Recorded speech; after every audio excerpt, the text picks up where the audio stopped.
चलिए, जय हिंद। आई हो कि आप सब स्वस्थ होंगे, बेहतर होंगे। आज जैसे चलते हैं specific of commentary of orders और इम्पोर्टेंसिंग सेंटेंस।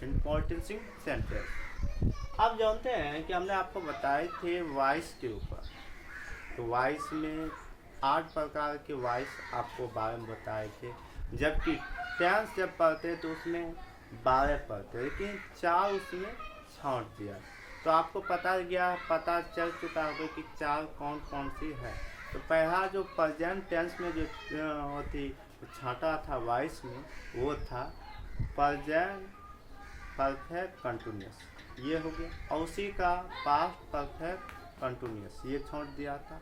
और फ्यूचर, अब फ्यूचर इम्परफेक्ट टेंस इसमें छोड़ दिया था, और फ्यूचर परफेक्ट कंटिन्यूस, ये प्रकार के चारों छोड़ दिया था।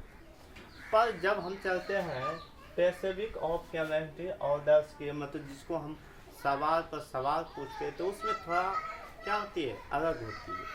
जैसा कि आप जानते हैं कि फॉर्म 1 निकले, तो फॉर्म 1 में रेट का यानी रीड का प्रयोग किस रूप से किया जाता है। तो रीड का प्रयोग जैसे कि कहा है कि do your Dutch,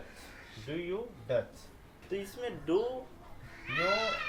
your Dutch यानी प्रश्न पूछ रहा है क्या मैं डूज कर सकता हूँ या तैर सकता हूँ। तो इस प्रकार से तो यहाँ कह रहा है, तो स्पेसिफिक वॉइस में कह रहा है, इसका जब बनाते हैं तो हम जानते हैं कि ऑब्जेक्ट के साथ या पहले कि हमको पहले रीड लगाओ। तो जैसे तो read your Dutch be doing done, क्यों कि डू जब भी बदल जाता है किसमें, डॉन का, जब हम ऑब्जेक्ट में पढ़ते, क्योंकि यहाँ जानते हैं कि इसमें कोई प्रकार का छेड़छाड़ नहीं किया गया। जैसे रीड योर ऑर्डर्स बी और does be doing, read be order does be doing. अब जैसे दूसरा हमने कहा है कि help the beating man, help the building man.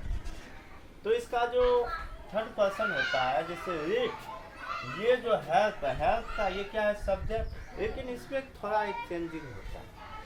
आप बता दें क्या कि जो सब्जेक्ट होता है, वो सब्जेक्ट जो होता है वो बदल जाता है, उसी में B3 का प्रयोग किया जाता है। जैसे यहाँ समझिए, तो ये हमारा सब्जेक्ट हो गया और ऑब्जेक्ट मैन हो गया। अब यहाँ देखो क्या क्या है, रीड दी, यहाँ लिखा है कि रीड दी बॉइंग होते breedings man be help it, be के साथ हेल्प इट का प्रयोग किया है। तो इस प्रकार से यहाँ का नोट में लिखा है केमिस्ट्री या ऑर्डर में ऑब्जेक्ट के साथ रीड का प्रयोग किया जाता है, LET रीड का प्रयोग किया जाता है होता है। अब कहता है जैसे एक प्रकार से होता है डू। अब नेगेटिव टेंशन को कैसे हम करें, तो यहाँ कह रहा है कि do not exposing the books, do not exposing the books.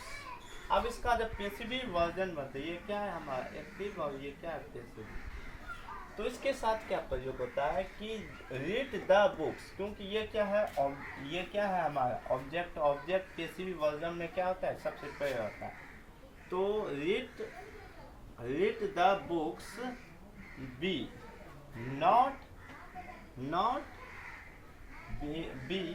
Not exposing. अब देखो फॉर्म 2 का एक्सपोज क्या कर रहा है, तो फॉर्म 2 कह रहा है कि फ्रीज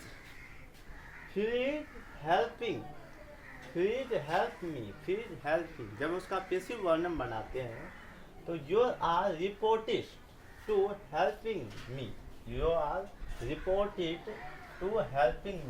इस प्रकार की चीजें आती हैं। तो फॉर्म 3 कहता है गो आउट, तो कैप योर दी फीडिंग्स, तो इस प्रकार की चीज आते हैं और इस प्रकार से ये केमिस्ट्री ऑर्डर होते हैं। ऐसी बहुत सारे फॉर्म होती है, पर हम अभी बेसिक करके चल रहे हैं। बस धन्यवाद।